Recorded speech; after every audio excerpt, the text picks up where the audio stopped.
I was surprised in how happy the people are.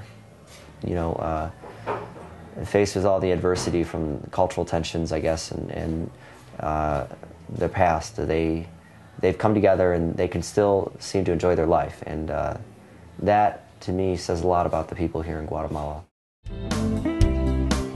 Ah, another day in paradise. I can't decide which view I like best. The view of the lake, the view of the mountains, or the view of the town of San Lucas Toliman. Today we planned a boat tour of several towns along Lake Atitlan. This lake is surrounded by 3 volcanoes and has been described by visitors as the most beautiful lake in the world. On my way out, I ran into Kelly, who was talking to the hotel cat. Well then, are we fighting? Very nice. Is that a yes or a no? I was heading to meet Andres. His family has farmed coffee here for generations. He promised to tell me the San Lucas coffee story. San Lucas Toliman, este es el nombre de este pueblo. The name of this town is San Lucas Toliman. We are 27,000 people, and we are 88% indigenous Maya. Guatemala is at the center of the original homeland of the Maya people, one of the largest groups of indigenous societies in the Americas. This homeland extends into Mexico, Honduras, Belize, and El Salvador.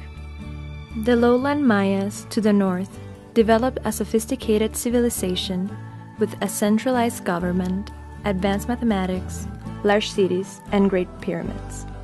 In the 10th century, the dense populations all but vanished, and the once great cities were abandoned.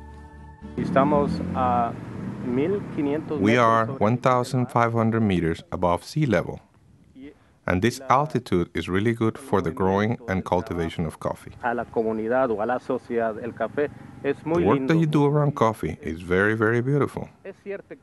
It's true, we are doing this to make money, but it's really about how you enjoy your life and dedicate your life with the work of the coffee. It's because this brings the family all together. Es una manera de unificar las familias. Spanish conquerors arrived in 1524. The Maya would endure another population collapse. Some 40 years later, the Franciscan order established the San Lucas mission. This original church is still used by the people of San Lucas today. In 1760, Jesuit priests introduced the coffee plant in Antigua, Guatemala. The climate proved perfect for the cultivation of coffee, and within 50 years became a major crop for export. Soon, we were on our way. Everyone was in a great mood.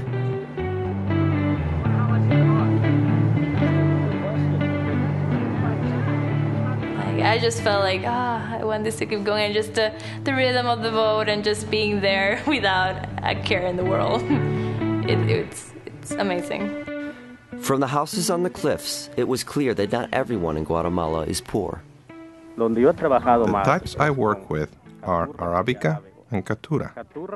Arabica trees are quite large, with many branches that grow out with all different directions.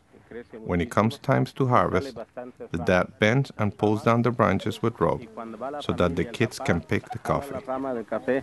Amarra con un lazo, lo amarra para que los niños empiecen a cortar.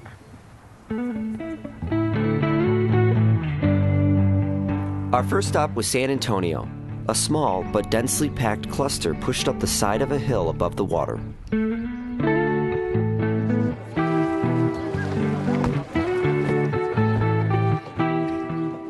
Once we docked, Professor Clifton got us organized.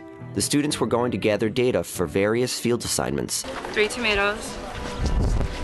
3 tomates. Flashback 2 days when we were getting today's marching orders. So go in there and say, how much does this cost, and I'm not going to barter with you. And then see what they offer you. And I have this wad of money in my back pocket. Because of our unique student group, we decided to also observe if we got different pricing based on our appearance. You know, this is an interdisciplinary project, which means we have faculty from various disciplines working together on it, and the general theme is business. Starting 2 years ago, we had students buying from local vendors in varied communities, a consistent sample of basic staple foods, things that people typically eat in this country, in order to collect data to see if there's a difference among communities related to how they are and in what ways they're touristed.